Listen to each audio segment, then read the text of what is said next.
Hoje, dia 11 de março de 2009, estamos aqui no projeto Memória e História Oral, uma parceria da Unimonte com a Fundação Arquivo e Memória de Santos. Vamos entrevistar hoje o senhor Fausto Lopes.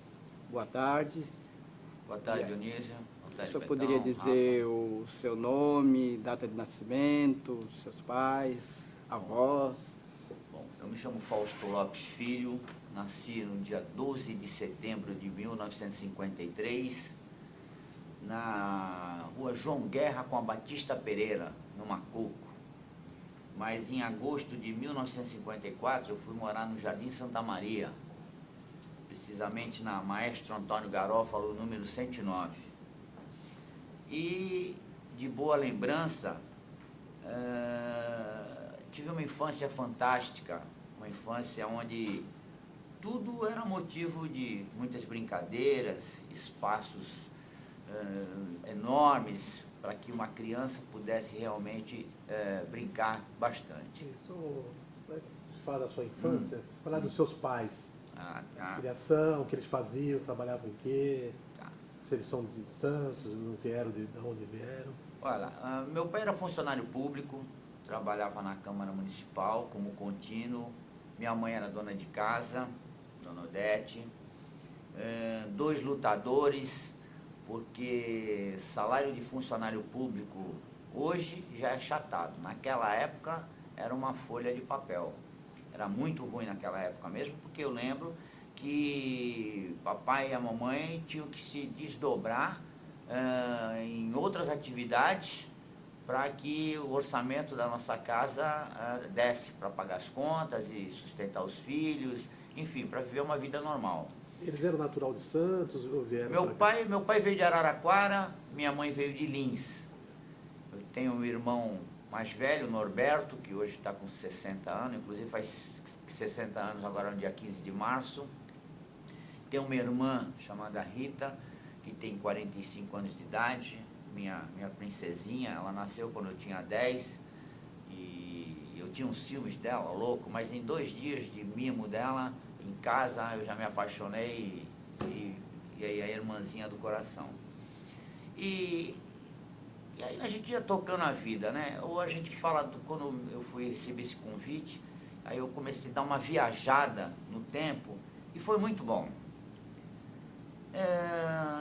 Eu ia pescar com meu pai num rio que passava atrás do Benevenuto Madureira, que é hoje atual Roberto Molina Sintra, ali no Jardim Santa Maria. Naquela época era um canal cheio de mato. A gente tinha, as ruas não tinham asfalto, era tudo com valas, pontes de madeira, de chão batido.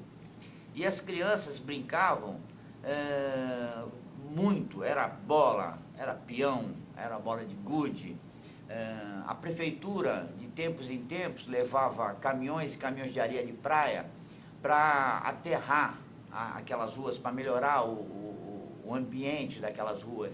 E para os garotos, para as crianças daquela época, era muito gostoso, porque a gente subia naqueles montes de areia e brincávamos de carrinho, e fazíamos túneis, e virávamos piroleta, enfim, era brincadeira de moleque mesmo.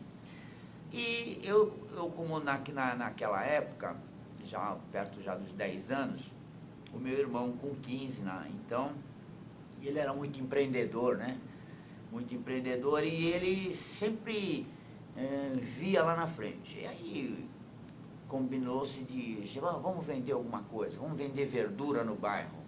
Aí fizemos um carrinho de madeira para cada um, acordávamos cedo, o meu pai ia junto, íamos no mercado municipal, comprávamos as verduras e legumes e íamos vendendo no bairro. Então nós tínhamos cadernetas, nós tínhamos nossos clientes e a gente ganhava nosso dinheirinho. Meu irmão, como mais velho, mais vivaz, depois já comprou uma carroça, depois já montou uma quitanda, depois já comprou um caminhão, uma barraca de feira, enfim, ele era um visionário das coisas. E o Faustinho ia atrás, né? E eu sempre brinco com ele até hoje, que eu trabalhei muito para você e o salário era desse tamanho. Porque, na verdade, ele era o cara, né? Ele era o empreendedor. E meu pai sempre dava muita força para ele, por ser o filho mais velho, e não que ele esquecesse de mim, mas ele dava mais ênfase ao sucesso do filho mais velho, né? E a minha mãe também é uma pessoa maravilhosa, e a gente foi vivendo, e o tempo foi passando, e eu lembro muito que a gente ia para o mercado de carroça, né? 3h30, 4 horas da manhã, e aí eu e meu irmão. E quando chegava em frente ao cemitério do Sabuó, tinha as baias onde eram descarregados os bois que iam para o matadouro, que fica ali onde que é o SESI, na Nossa Senhora de Fátima. E a gente, carroça sentido cidade e os bois sentido matadouro, né? Nossa Senhora de Fátima. Eu não ficava com muito medo, eu ficava meio assim, meio receoso e tal, porque eram centenas e centenas de bois, né? E a gente moleque e tal. Mas tinham me contado uma história que o boi tinha medo de cavalo. E o cavalo que a gente tinha, o Aladim, ele era bravo, ele era um cavalo meio arisco. E eu me fiava no Aladim. Eu ficava em cima da cavalo, ele passava, os bois passavam em volta da gente assim, né, em sentido contrário, e quase toda madrugada tinha isso. E era muito interessante, porque até a gente chegar no mercado era uma odisseia, né? Imagine, da Nossa Senhora de Fátima, de carroça, de madrugada, chegava no mercado. Estacionávamos lá naquela pracinha, na Praça do Mercado Municipal, comprávamos as coisas, lá para as 6 horas, 6h30, vínhamos de volta. E aí sim, transformávamos nos carrinhos e íamos vender. E à tarde ia para a escola, vida normal. E brincávamos, dava tempo de fazer tudo, né? Escola? Qual escola você estudava? Eu estudei no André Freire. Na realidade, eu comecei a estudar no Colégio Duque de Caxias, na Cicino Patusca. Eu comecei com 6 anos de idade, que naquela época podia. Então, como eu fiz aniversário, eu faço aniversário 12 de setembro, então quando eu fiz 6, já no ano seguinte, eu só ia fazer 7 em setembro. Então com 6 eu entrei nesse Colégio Duque de Caxias e depois eu passei para o André Freire, que hoje é o Benevenuto Madureira, né? Aí fiz o primário ali, e quando eu completei 10 anos, surgiu um curso ginasial noturno, lá no Benevenuto Madureira, que na época era André Freire, não tinha nada de Benevenuto, Benevenuto veio depois. E o Faustinho, com 10 anos de idade, né, estudando à noite, no primeiro ano do ginásio. Só podia dar errado, né? Eu ia falar uma besteira, só podia dar errado. Que um garoto de 10 anos, estudando à noite, só queria saber de farra, de brincar, não tinha noção nenhuma do ginásio, né? A minha cabeça não estava preparada. Tanto é que eu fui jubilado do André Freire. Então, aí depois fui obrigado a ir para um colégio particular, que era o Instituto Educacional Brasília, onde eu fiz o meu ginásio, né? E tem histórias maravilhosas do Brasília, porque a gente ia, ou eu ia de magrela, de bicicleta, para economizar o dinheiro da condução, ou eu ia de carona no bonde, porque o bonde passava ali, eu subia no bonde e ficava aquela brincadeira de gato e rato dentro do bonde. Motoneiro lá na frente e o cobrador tentando pegar a molecada. Quando, com muita sorte, a gente já tinha andado descíamos ali no Iguaçu, que tinha desvio, tudo, e a gente conseguia chegar perto da escola sem pagar. E quando o português, o cobrador, chegava muito perto da gente, a gente tinha que pular, porque se pegasse a gente não tinha dinheiro para pagar, e se tivesse, fora a vergonha e fora o cascudo que ele ia dar na gente, né, porque era tudo uns portugueses meio bravo, né, então a gente ia tentar o ano todo, o dia que ele pegasse a gente, no mínimo ia tomar um crote.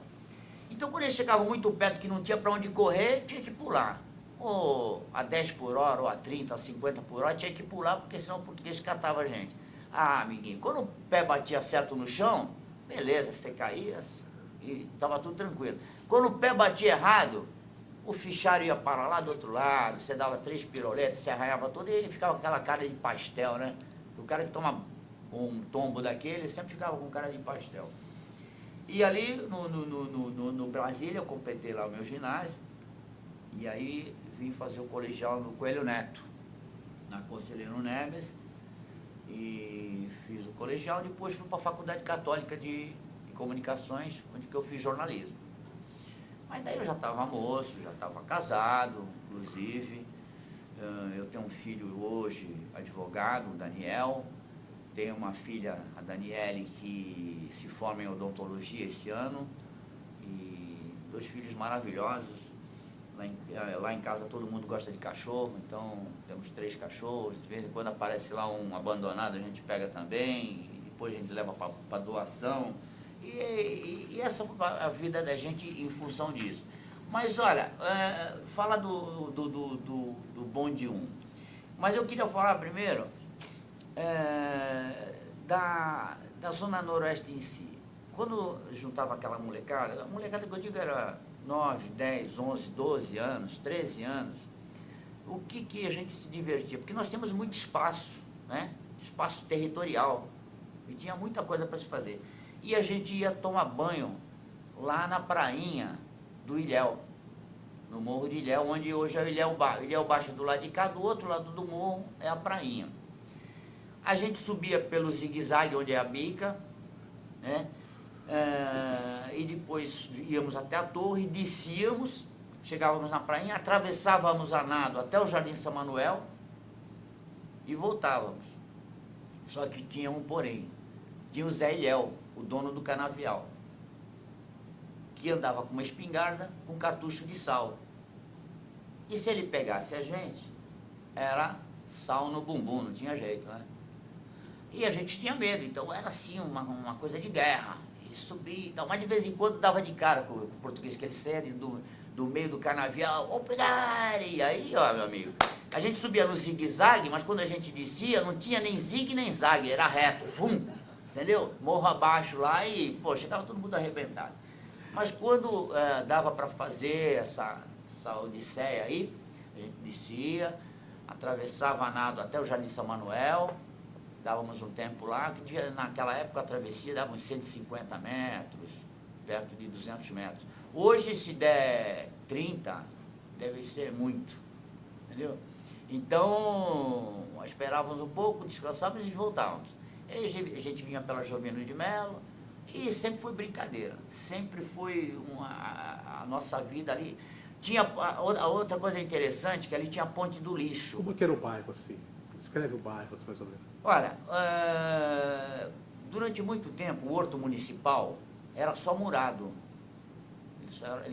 Era o terreno só murado, lá dentro não tinha nada, entendeu? Era mato, capim, gordura e charco, né, porque chovia muito e pouco a gente brincava ali.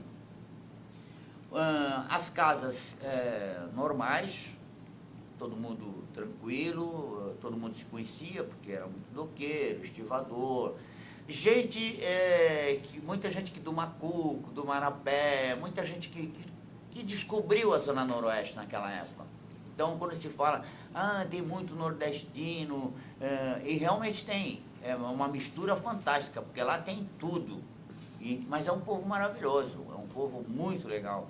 Tanto é que a minha vizinha, a dona Rosa, está lá desde que eu nasci, a dona Nelly está lá desde que eu nasci, a dona Júlia está lá desde que eu nasci, a dona Cipriana está lá desde que eu nasci, entendeu? O seu Valdemar, que tem 81 anos e é pescador, entendeu? Toda madrugada sai para pescar. Então, as famílias moravam perto, eu tinha tia, eu tinha avó, meus primos, e muitos amigos, a gente se irmanava ali. Vamos fazer um campo de futebol? Vamos, porque tinha muito terreno baldio. Um aparecia com enxada, outro com foice, então a gente limpava tudo, daqui a pouco nós estávamos jogando bola. A gente jogava bola na rua, a gente jogava bolinha, a gente empinava pipa, e não tinha problema de trânsito, não tinha problema de nada, sabe? E os pais deixavam os filhos à vontade, porque não tinha problema nenhum. Então, as famílias, o Bom Retiro, apesar de ter o mesmo tempo, mas o Jardim Santa Maria, ele foi povoado primeiro, depois o Bom Retiro, né?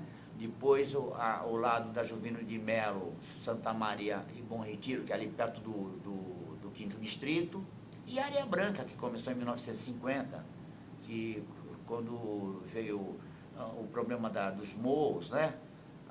Do Morro do Marapé e tal, e outras famílias que tinham que... Na Caneleira não foi também? Teve o Morro da Caneleira, que justamente onde que despencou era o Curtume, que é do lado da atual regional da Zona Noroeste. Onde a regional da Zona Noroeste e aquele Areias Vieiras ali era um curtume. 1956 ou 57, eu não tenho exatamente a data. E ali limpou tudo, né? Ali limpou tudo. Então, todo esse pessoal, morreu muita gente, juntamente com o pessoal do Marapé. Então, esse pessoal foi transferido ali para Areia Branca. E aí foi dado aquele crescimento, mas muito devagar. Porque eu lembro que eu ia para o Rádio Clube, e no Rádio Clube, ali onde que é o final que a gente podia chegar do Rádio Clube, era onde é aquela escola Celide Moura Negrini. Dali, do começo da Álvaro Guimarães, para o fundão não tinha nada. Era só mato. Então você via uma casa aqui, uma ali, muito distanciada. Então não tinha as favelas, não tinha os diques, não tinha nada, né? A Caneleira tinha já o Campo do Jabaquara, que era um lugar maravilhoso para a molecada. Tinha a Lagoa da Saudade, que a gente subia, Avenida Prefeito José Gomes, né? E a gente ia para a Lagoa, mas a gente ia com a mãe, com a avó, com a tia, com os primos. A gente ia pelo caminho catando morango silvestre, pegando banana no bananal na mão. Íamos, brincávamos lá em cima, conversávamos. As mães, as avós, as tias tinham amizades lá em cima, conversavam, mas enquanto conversavam as crianças brincavam, depois no final da tarde a gente voltava e era a mesma farra de sempre, entendeu? Então eram momentos muito legais. E aí você viaja no tempo, que nem o do Bonde 1 eu já falei, as pessoas mais velhas vão lembrar do Papa-Fila. Papa-Fila era uma carreta ônibus, tinha um cavalo na frente, né? Cavalo mecânico na frente, e um super ônibus atrás, como se fosse uma carreta. Ele saía da Praça dos Andradas, entendeu? E ia para a Zona Noroeste. Por que ele era Papa-Fila? Porque a fila era grande pra caramba, só que é o seguinte, quando entrava todo mundo, acabava a fila. Então era o famoso Papa-Fila. A cachoeira, que espetáculo era aquela cachoeira naquela época? Onde era a cachoeira? A cachoeira da Lagoa da Saudade, no início da descida do Morro da Caneleira. Aquela cachoeira era maravilhosa, entendeu? Não tinha... Hoje tem uma lâmina d'água. Naquela época não, era totalmente diferenciada. Você da Zona Noroeste toda, você via a cachoeira, entendeu? E hoje você não vê nada. Tá? E lá embaixo, onde cai a água dessa cachoeira, tinha o Bananal.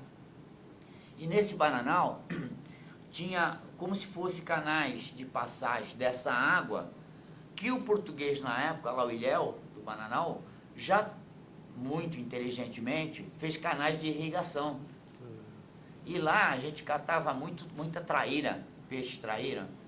E não era todo mundo que ia lá, eram os moleques mais agitados, que esperavam a sua varinha, seu chapéu, e ia lá escondidinho, porque o português era bravo.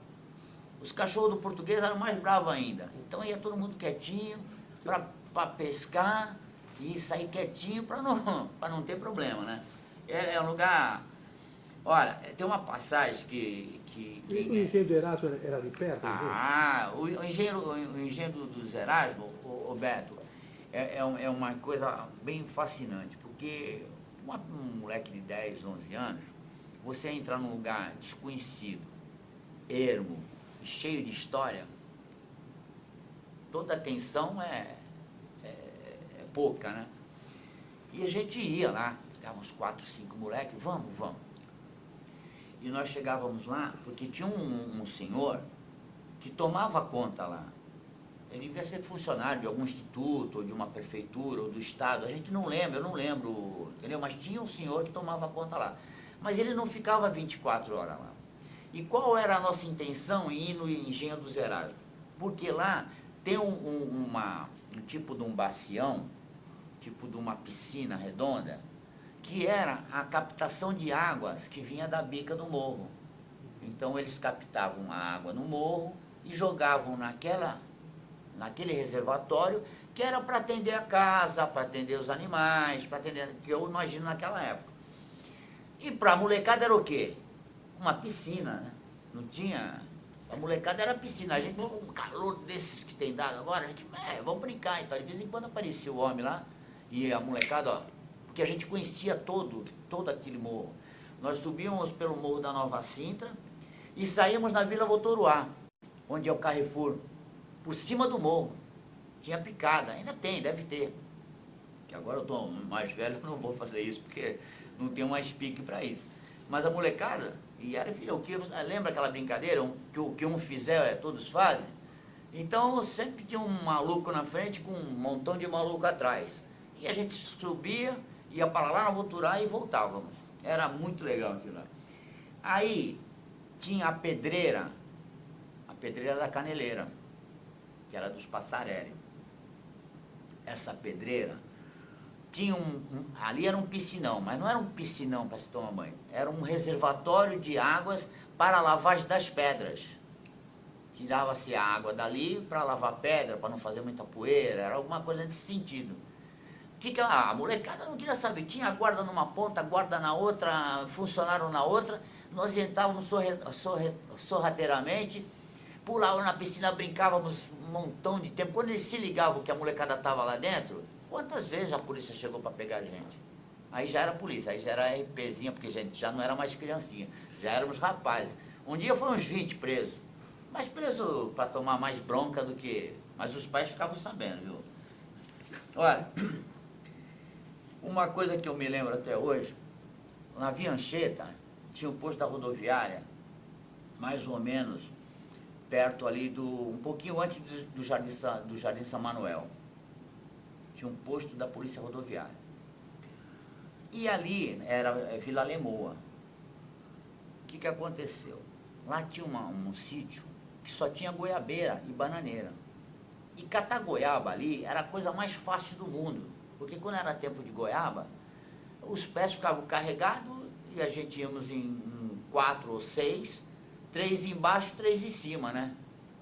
Sacola, daquelas sacolas de pano de feira, a gente segurava embaixo, jogava e tal. E tinha dono, tinha cachorro, tinha os mesmos perigos de sempre. E tínhamos que na ida a gente tinha que passar por trás do posto da rodoviária, para os guardas não ver a gente. E na volta a mesma coisa. Tinha que entrar pelo mangue, assim, para os guardas só viam a gente depois. E a primeira vez que eu fiz isso, cheguei em casa com uma sacola de goiaba. Sacolão de goiaba, cheguei todo orgulhoso. Mamãe, olha que eu trouxe para você. Ela falou, puxa, que goiaba bonita. Onde que você pegou? Eu falei, peguei lá depois do posto da rodoviária, lá na Via Anchieta. Foi aquele cacete. Onde já se viu um moleque de 10, 11 anos, 9 anos, fazer aquela loucura, que era uma odisseia, sair da zona noroeste, que não tinha nada, a pé, e você ia lá na Via Anchieta catar goiaba. Quando a minha mãe soube, aí depois, eu fui outras vezes, mas eu só chegava em casa com 3 ou 4 goiaba e falava, não, um amigo que me deu, que já não podia mais, né? Outra coisa interessante que tem no Jardim Santa Maria é tinha o campo do Pompeia e do Paulistinha, que fica entre a Carlos Caldeira, Cisino Patusca, Indalécio de Arruda da Costa e Viriato Correia da Costa. Aquele quadrilátero era um campo, um dos melhores campos de várzea da época, e que tinha jogo sábado à tarde e domingo. E todo mundo se entendia ali. A molecada, os velhos, os moços, as famílias. Porque todo o bairro Ô Rafa, dá para dar um break aí? Ah, Não dá porque eu... Então, voltando, no Jardim Santa Maria, entre a Carlos Caldeira, Cezino Patusca, a Viriato e a Indalécio, tinha um campo de futebol, onde todo mundo brincava ali. Durante a semana a molecada brincava, tinha treinos, tinha uma pessoa especial que era o seu Camilo, que era o técnico da molecada. Naquela época ele já era um homem de visão, porque ele pegava toda a molecada da rua e vamos aprender a jogar futebol. E seu Camilo, ele era uma pessoa folclórica, né? Porque ele era muito bonzinho, muito brincalhão e enérgico no futebol. Então quem entrava no campo achando que estava fazendo firula, ele tirava, porque só jogava. E depois veio a eliminação daquele campo, onde aí foram feitas casas, né? Um conjunto de casas e acabou aquela nossa farra lá. Mas nesse campo aí, tem uma passagem interessante. Eu tinha um amigo chamado Mário Sérgio, e o apelido dele era Gato. E tem um outro que o apelido dele era Tié. Um cara bacana, trabalhador, um cara família. E o Tié gostava muito de passarinho. Nós estávamos vendo o jogo e o Gato olhou para trás, o Mário Sérgio, e viu o Tié passando com uma gaiola com um curió. O Mário Sérgio, Gato, que era sarrudo, gritou: "Ó, lá vai um Tié carregando um curió." Puta, deu maior confusão, porque o Tié era meio invocado. Mas daí todo mundo se acertou, todo mundo riu. Primeiro se discutiu, depois se riu e continuou aquele domingo fantástico, né? Que todo sábado e domingo lá era fantástico, futebol. Mas uma coisa legal que eu quero falar, essa da minha infância, quando eu fiz a minha primeira comunhão, que é na igreja Nossa Senhora de Fátima. E a gente saía de casa, domingo de manhã, todo mundo bonitinho, arrumadinho, com a mamãe, os irmãos, e passávamos pelo matadouro.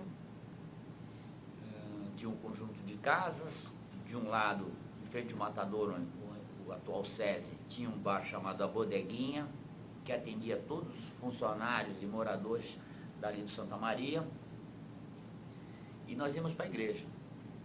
E ali onde tem depois a gente via a missa, assistia a missa, tudo, e a gente ia brincar no monumento da Santa Nossa Senhora de Fátima, que é aquela pedra onde a Santa está em cima e tem a escadaria. E ali tinha muito espaço e todo mundo a molecada ia brincar lá. Era um parque para nós, né? Tinha obrigação, a gente ia ver a missa, era muito legal. E a gente ia brincar muito ali. Depois, ao lado da igreja, tinha a padaria do Zico e do Agostinho.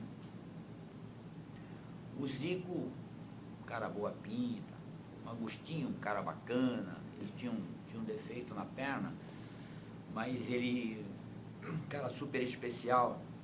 E tu imagina, moleque daquela época entrava numa padaria no domingo, que naquela época os pais todos eram duros, né? Todos eram, não tinha ninguém naquela época lá abastado. Era todo mundo normal, né? Aí você entrava, porque a nossa diversão do domingo era ir na missa, brincar ali na Santa, passar na padaria, comer pão doce, e comprar doce, e guloseimas. Depois voltávamos para casa, para ter aquele velho almoço de domingo. Então era muito legal esse domingo na igreja, naquela igreja Nossa Senhora de Fátima, que todo dia que eu passo ali, eu volto 50 anos, porque realmente é do meu tempo de infância. É um negócio muito legal. A outra coisa que eu acho interessante é do matadouro, falar do matadouro. Muita gente não sabe. O matadouro era um matadouro público. Então, a maioria era funcionário público. Depois que veio a família Ribas, que comprou, ou teve uma participação lá, eu não lembro direito na época, mas tem alguma coisa que veio com a família Ribas. Mas ele era público. E quando era público, já viu como é que funciona, né? Desde Cabral, acho que deve ser a mesma coisa. Porque todo o pessoal que trabalhava no abate, lá do matadouro, todo mundo levava uma vantagem. Então eles trabalhavam de macacão, aquelas botas, o cara tinha 50 quilos, tinha um macacão de 80, entendeu? Porque ele sempre trabalhava no abate, ele ia separando um filé mignon, uma alcatre, uma maminha, um fígado e tal, e aí botava no plástico, botava nas botas e tal, e saía pela portaria, nada oficial, né? Sempre extraoficial. E ali, quem morava perto, todo mundo, ou tinha um parente que trabalhava lá, ou tinha um amigo, ou era consumidor dos vendedores de carne do matadouro, né? Dos extras oficiais. Então, comer carne lá, no meu tempo de criança, era todo dia, pô. Era carne, era carne de tudo quanto era jeito. Então, quando vinha ovo frito, pô, era uma farra. Porra, ovo frito, que legal, entendeu? Por quê? Porque, não sei, o alcatra hoje está 15 reais, aí o cara vendia por 5, né? Então, todo mundo comprava, todo mundo ganhava. Era um show de bola, né? E o meu pai vendia, minha mãe fazia empadinha, salgadinho, e meu pai tinha uma cesta, e meu pai saía para vender. E meu pai também sempre foi um cara de visão, que sempre ganhou a vida, procurou ganhar a vida na boa para poder ter um nível de vida melhor, né? Porque com o salário de funcionário público, ele era contínuo. Naquela época não tinha tanta facilidade como agora, era salário seco, menos alguma coisa, então não sobrava nada, né? Então ele saía todo dia para vender as coxinhas e as empadinhas dele lá, que a mamãe fazia. E eu me lembro que naquela época tinha muita rã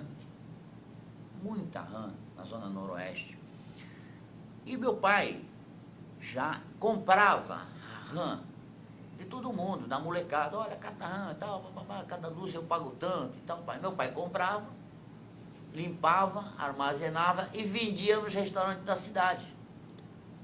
No Florença, no Paulista, nos restaurantes que serviam melhor. Isso lá em 1960 e alguma coisa. E tem até umas histórias que falam que as coxinhas que meu pai vendia eram feitas de rã, o que seria maravilhoso, né? Imagine comer coxinha de rã, mas não era coxinha de frango mesmo, de galinha, tudo. Só que aí o papai vendia essas rãs e sempre sobrava, né? E a minha mãe, ela fazia rã milanesa como ninguém, mas não era rã, né? Boxeadora mesmo, sabe? Mike Tyson, não era essas rãzinhas fininha, não. E a minha mãe fazia aqueles bandejão assim, botava em cima da mesa assim. A gente não comia nada, nem arroz, nem feijão, a gente comia só rã. Era show, sabe? Então, esse era o viver bem e comer bem.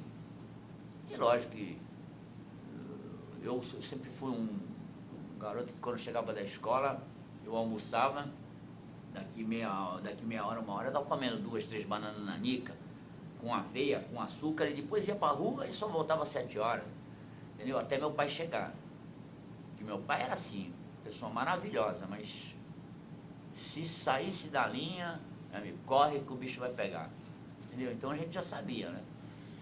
Olha, lá no meu bairro, no meu tempo de moleque, uma coisa que eu lembro também, tinha um guarda civil chamado Seu Antônio. Eu nem sei se ele está vivo hoje. E era um guarda. Ele tomava conta da travessia da Nossa Senhora de Fátima, com uma farda azul bonita, reluzente, pinta de autoridade, sabe? Uma pessoa educada, mas firme, né? Então, ele atravessava as crianças, que ia lá para o Colégio André Freire, mas ele era o xerife do bairro. Tudo que era problema, Seu Antônio.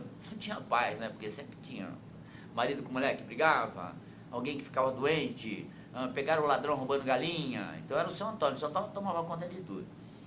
E tinha um também, na época, aí já era mais rapazinho já, o Otaviano. O Otaviano era irmão do ex-vereador Moacir de Oliveira. Era um policial militar bravo, botava ordem na casa.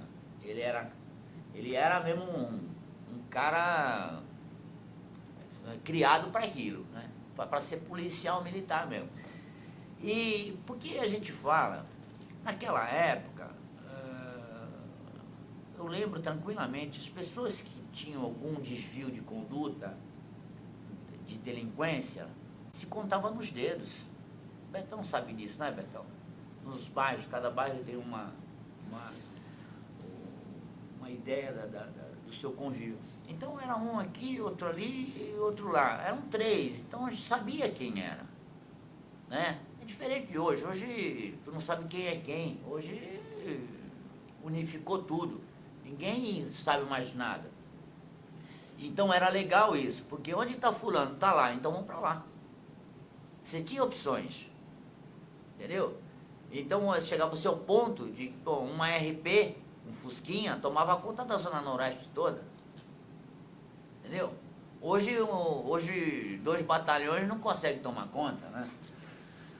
Outra coisa que eu lembro, que era isso é histórico, o Bar Minas Gelada, que era Nossa Senhora de Fátima com a Tomás Kobush, do lado do cemitério da Areia Branca. Então era um bar famosíssimo. Eu era criança, não podia entrar, né? Mas era um bar famosíssimo porque ele virava dia e noite.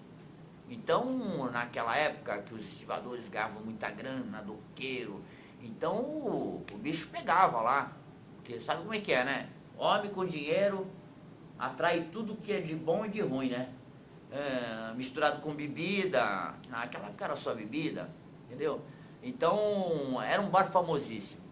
Da mesma maneira que ele era famoso por sua qualidade das suas comidas e bebidas, e as mulheres e frequentadores, de vez em quando também saía cada quebra-pau lá que o bicho pegava, né? Então, era muito interessante esse tipo de coisa. Agora, o que a gente fala mais da Zona Noroeste? Que ela cresceu muito, que ela se organizou, que hoje ela tem um padrão muito de mais qualidade, mas é que falta muito, né? A gente sabe que falta muito, socialmente falta muito. Isso, a sua juventude aí você falou de criança, depois fica jovem. Né? Aí vamos ficar jovem um pouco, anos, e aí tinha os bailes, que eram feitos no sábado à noite, eram como se fosse uma festinha americana, sempre na casa de um. Então, no tempo da Cuba Libre, 1966, 67, Roberto Carlos, Bevenino Grando, Carlos Alberto, isso aí tudo, e aí a gente dançava bastante, tinha baile na casa do Ataíde, do Walter, tinha baile na casa do seu Perdiza, na Maria Patrícia, que era um dos melhores bailes, porque o seu Perdiza era um senhor já de idade, ele, a esposa, ele tem 2 filhos, que é o Gilberto Perdiza e o outro menino, que eu não consigo lembrar o nome agora, e ele tinha a casa nos fundos e na frente era aquele terrenão, e tinha um baile, mas um baile legal, baile de família, baile, mas tu sabe o que é, né? Jovem menino com jovem menina, dá namoro, né? Olha, era muito gostoso, e ele botava ordem, mas ele gostava. Então todo sábado tinha baile na casa do seu Perdiza. E aí fui fazendo as festas americanas. O que eu gostava? Eu gostava de dançar e de namorar.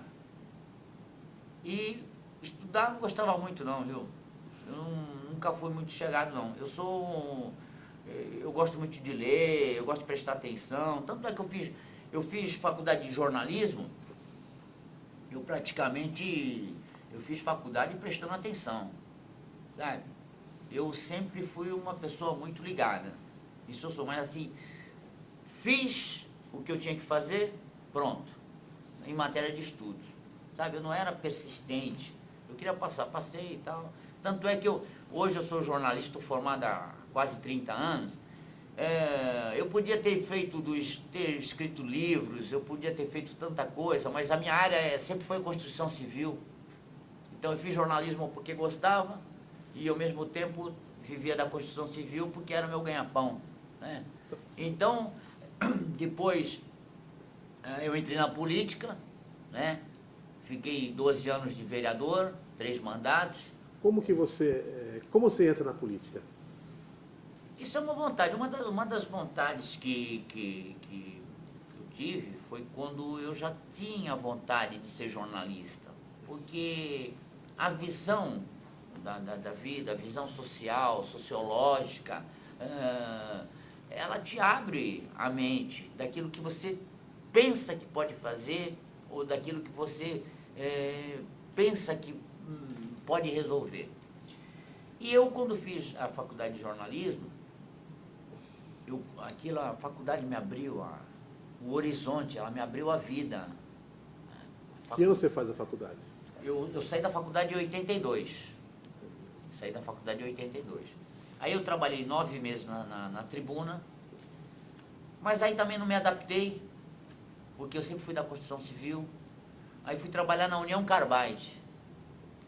Aí trabalhei 3 anos na União Carbide. Aí saí da União Carbide, voltei e montei a minha empresa de construção, que é uma empreiteira, né? E aí eu vivo desde 1900 e nada, sempre na construção civil, desde 17, 18 anos. Eu trabalhei, porque na verdade é o seguinte, eu trabalhei 2 anos no Bradesco, 1 ano na Rodrimar, trabalhei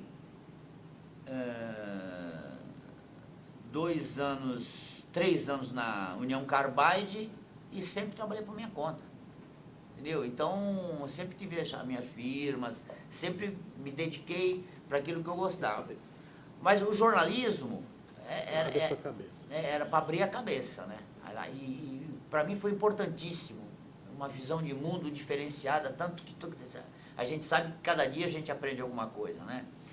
E quando eu saí do jornal e fui para a União Carbide, a questão de salário era totalmente diferenciada, se ganhava muito mais lá fora do que no jornal. E aí um dia eu tomei a decisão de sair, eu já tinha comprado a minha casa, que era o meu sonho.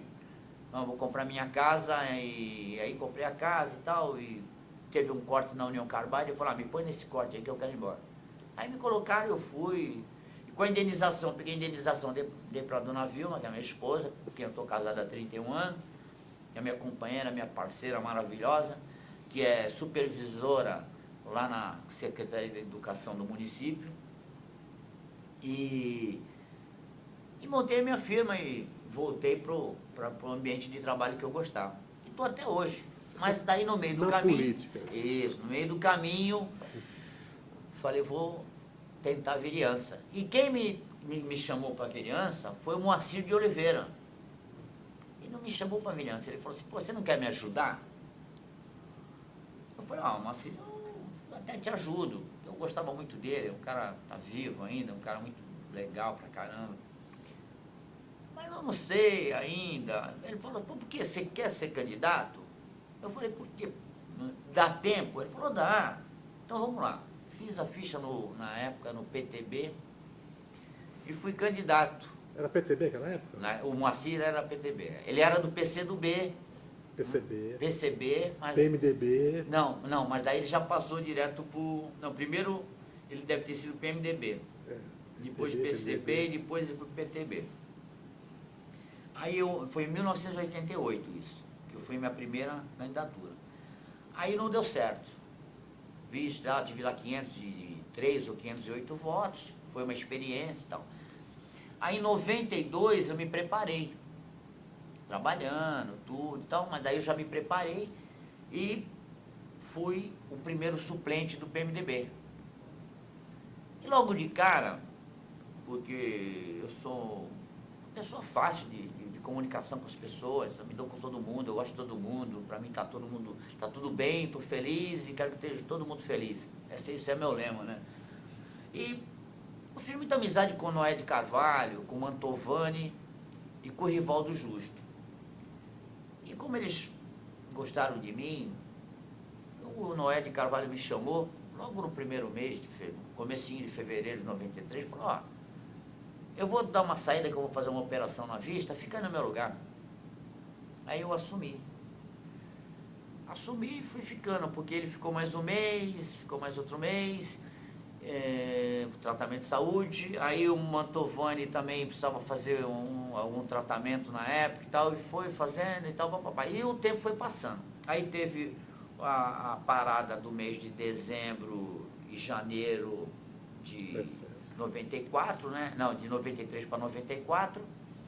Começou tudo de novo, porque o falecido vereador Rivaldo Justo, a saúde dele não estava muito boa e tal, e ele sempre tinha que se afastar. E aí em abril, se não me engano, em abril de 94, com o falecimento do Rivaldo Justo, eu assumi definitivamente. Aí fiz aquele mandato, 94 a 98, aí... Não, 92, né? 93, 94, 95, 96, aí 96 a 2000 e 2000 a 2004. Então, fiquei durante 12 anos na Câmara. Mas eu tive uma vida política muito feliz, tenho um histórico muito feliz, tenho tudo gravado, sabe? Tenho um site, tenho tudo, então, sabe? Eu me orgulho do trabalho que eu fiz, porque o trabalho que eu fiz, ele é real, ele está lá, está nos anais da Câmara, e eu tenho tudo gravado. Por isso que às vezes as pessoas falam assim, pô, você não ficou triste de não ter entrado? Olha, triste você fica, mas pagar o preço para você ter que entrar e trabalhar 4 anos, depois pagar outro preço para entrar de novo, e trabalhar 4 anos dignamente, honestamente, para fazer as coisas para a tua sociedade, para a tua comunidade, mas você tem que ser reconhecido. Porque aquele negócio é muito fácil, você sai candidato, gasta 500 pau, 600 pau, 800 pau, 1 milhão, se elege, aí você trabalha 4 anos para ganhar 300, para depois ajudar todo mundo, aí chega na próxima eleição tem que gastar mais 1 milhão para ganhar 300 em 4 anos e ajudar todo mundo. Isso é coisa de maluco. Isso é coisa de maluco, e eu nunca fui de gastar dinheiro. Ou eu entro pelos meus méritos, ou eu não entro. Então, mérito, eu tenho certeza absoluta, consciência tranquila que eu tenho. Sabe? Mas, aí quem vai escolher é o povo. Agora, se eles escolhem o que eles escolhem, que é o direito da democracia, fiquem à vontade. Eu não estou de mal com eles de forma nenhuma. Mas eu estou feliz comigo. Então, você não ficou triste? Eu fico triste de não ter entrado, porque eu não posso falar o que eu tenho que falar. Entendeu? Porque lá no plenário da Câmara você pode falar. Lá você está amparado pela lei. Lá você pode dar nome aos bois. Lá você pode criticar. Lá você pode fazer, você pode ajudar, você pode criar leis, você pode fazer tudo. E isso eu fiz durante 12 anos. Sabe? Mas aí as coisas se atropelaram de tal maneira que Deus sabe o que faz, né? Falou, Faustinho, sai fora que está na hora. E aí, continuo sendo um ser político, porque todo ser humano, todo homem é um ser político. Continuo ajudando todo mundo. Continuo cuidando dos cachorros, gato, papagaio, porque eu adoro animal. Entendeu? Continuo cada dia fazendo amigos. Conheço toda a Zona Noroeste. Atendo todo mundo da Zona Noroeste, porque a minha vida é na Praça Mauá, meu escritório é na Praça Mauá. Então, quando eu sair na Praça Mauá, eu encontro todo mundo. Porque é na Praça Mauá que se resolve as coisas. Porque muita gente lá fora diz assim, pô, mas você sumiu? Pô, mas você sumiu? Eu sumi porque eu trabalhava. Eu estava sempre lá no gabinete, das 8 da manhã às 6 da tarde. Fora dias de sessão, né? Mas isso aí são coisas que... Então, Zona Noroeste, ela merece ser lembrada, ela merece uma administração boa, ela merece ser vista de outra maneira, não só pelo governo municipal, como pelo governo estadual e federal, entendeu? E tem muita coisa a ser feita. Eu acho que agora, nesse governo, Todos os governos fazem um pouquinho. Todos os governos fazem um pouquinho. Tem governos que fazem um pouquinho, que não é nada. Além de ser pouquinho, não é nada. E tem outros governos que fazem alguma coisa que são representativos para a Zona Noroeste. O Hospital da Zona Noroeste é muito representativo. Hoje, o Dali Coutinho, que é um núcleo de esportes, de lazer, de educação física, é importantíssimo para a Zona Noroeste, né? Mas tem mais as creches que estão sendo feitas, a valorização das escolas estão sendo feitas, isso é importante para a Zona Noroeste. E isso a gente vai continuar lutando, sendo vereador ou não. Sendo só cidadão, você pode lutar e fazer a mesma coisa. Porque você encontra todas as pessoas de mando dessa cidade, então você pode falar, levar a tua mensagem, né?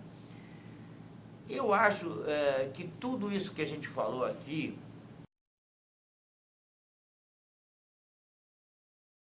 foi bom, é bom, é lógico que tudo mudou, e agora a molecada de hoje não vai ter uma história igual a minha para contar, mas vai ter outra história, vai ter a história da sua época.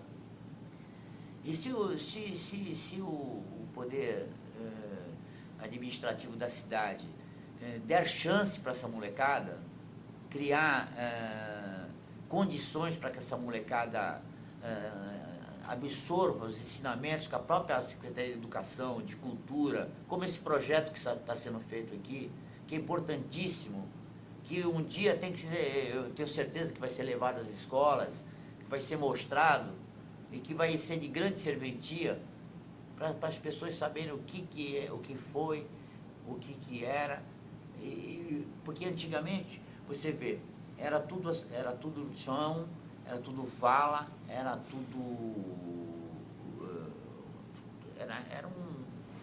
um caos. Hoje é asfaltado,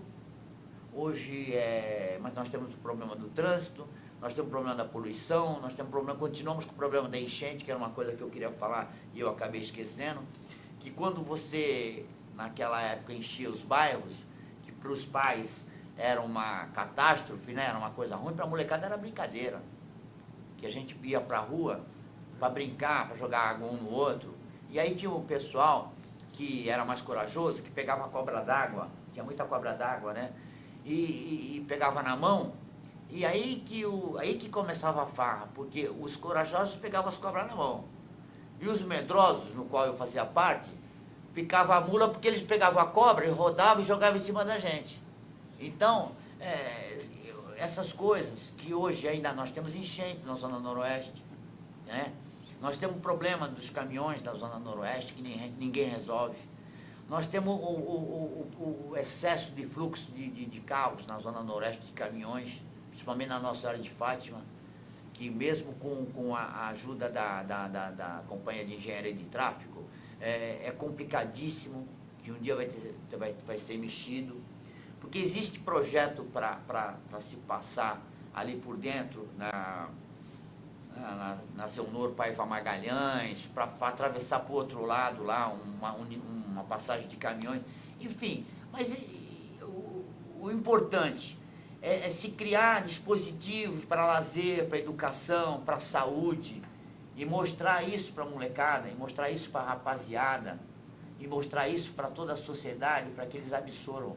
Quantos adultos da minha idade gostariam de aprender, e aprender, e aprender? É só dar chance. É só dar chance, que todo mundo gosta de aprender, não é, velho? Todo mundo gosta de aprender. A cada minuto, a cada dia você aprende. E eu, encerrando essa minha fala, eu tenho muita saudade, eu sou muito saudosista. Mas eu sou saudosista com alegria, porque tive uma infância maravilhosa, tive uma adolescência maravilhosa, com andanças, com tropeços, com percalços, mas sempre, sabe, sempre de bem com a vida, sempre trabalhador, sempre tomando conta, para não desviar muito, não que eu seja santo não, que eu acho que ninguém é, mas tentar pelo menos ser o melhor, o mais justo, o mais correto, o mais reto diante de uma sociedade. E isso que é importante. E eu acho que essa mensagem, Beto, desse trabalho que vocês estão fazendo, do Historiando, é tão fantástico, é tão magnífico, que eu sonho que, de todos os depoimentos que vocês devem ter já arquivado, que isso venha realmente a ser mostrado para a sociedade, porque vai ser importante, vai ser muito importante, porque a cada dia vai ser um aprendizado para eles. E para vocês, os jovens, a sociedade, o cidadão, sempre quando tiver boas ideias, passe suas boas ideias para frente, não guarda para si, porque o poder público também recebe boas ideias, e o poder público precisa de boas ideias e precisa de vez em quando de dar ser cobrado. E eu acho que a Zona Noroeste merece tudo, já está melhorando bastante, mudou muito, já é uma outra, porque antigamente, Jardim Santa Maria, Zona Noroeste, para quem morava na Ponta da Praia, que a Ponta da Praia não, mas quem morava no Gonzaga, Boqueirão, Zé Menino, a Zona Noroeste pertencia a São Vicente, entendeu? Porque na época a Ponta da Praia também estava iniciando, que era no tempo do Silvio Fernandes Lopes. Então, quando o Silvio Fernandes Lopes abriu lá a passagem, lá, as duas pistas da Nossa Senhora de Fátima, foi quando também, na época, se não me engano, foi o pai do Silvio Fernandes Lopes, que era uma pessoa muito importante na cidade, que parece que deu uma abertura lá na Ponta da Praia, para que as coisas fossem urbanizadas, coisa do gênero. Então, parece que a Ponta da Praia e a Zona Noroeste, elas foram criadas ao mesmo tempo, né? Bom, meus queridos, eu vou só agradecer Dionísio, o Betão, o Rafael, a Beth, ao meu querido garoto que está, o Manuel, que está com o futuro todo pela frente, né, Manuel? E vem luta por aí, viu?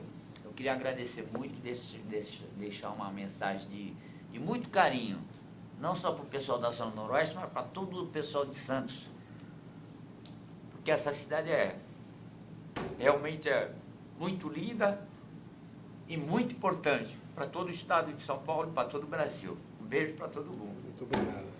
Nós, da Fundação Arquivo e Memória de Santos, agradecemos ao seu Fausto Lopes, também ao Unimonte, né, corresponsável nesse projeto, e agradecemos a sua presença. Eu que agradeço. Muito obrigado. Obrigado. Muito bem. Valeu.